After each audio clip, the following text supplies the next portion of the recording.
Bideo honetan, luzera unitateen bihurketa ikusiko dugu zelan egiten den.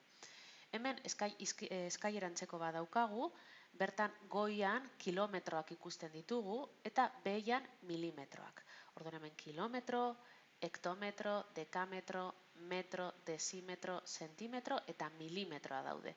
Erdigunean metroa dago. Orduan, zelan pasatzen da unitate batetik bestera?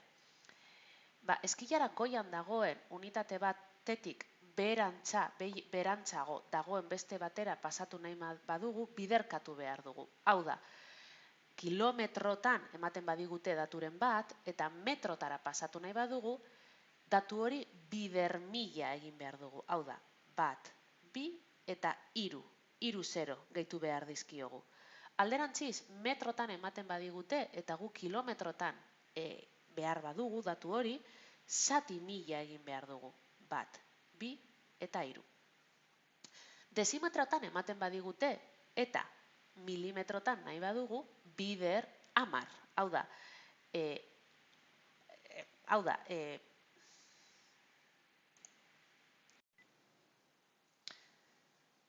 Hemen luzera unitateen bihurketa ikusiko dugu bideo honen bitartez, eta hemen eskailerantzeko bat ikusten duzue, eskailera, bertan erdigunean metroa daukagu, goian kilometro, hektometro, dekametro, metro, desimetro, zentimetro eta milimetro.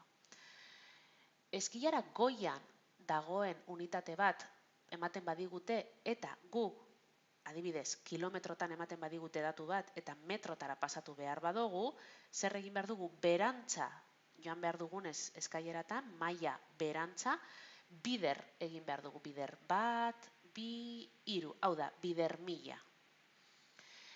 Alderantziz, metrotan ematen badigute daturen bat eta gu kilometrotara pasatu nahi badugu, zati 1000 egin behar dugu, 1, 2 eta 3, 0, 1000. Berdin pasatzen da, zentimetrotatik, adibidez, milimetrotara pasatu nahi badugu. Zentimetrotan ematen badigute eta milimetrotara pasatu nahi badugu, maila berago dagoen batera pasatu nahi dugunez, biderkatu behar dugu. Bider 10, maila bakoitza bider 10. Eta milimetrotatik zentimetrotara pasatu nahi badugu, zati 10. Orduan, hau ikusita, orain, ariketa batzuk ikusiko ditugu. Hemen daude. Adibidez, imaginatu 3 kilometroko luzera daukan zerbait, ez dakit, maila, telebista, edozein gauza, ematen digute datu bezala. Eta gu, metrotara pasatu behar dugu. Zer egin behar dugu? 3 bider 1000. Hau da, 3000.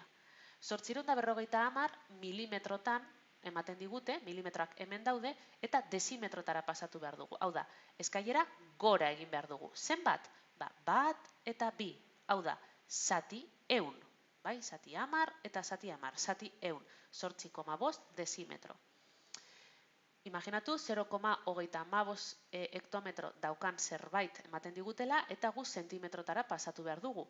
Hau da, behera doa, maila beherantza. Orduan, egin behar duguna da 1, 2, 3, 4, bider 10.000, 3.000 eta 600 zentimetro. Espero dut bideo honekin argi gelditzea.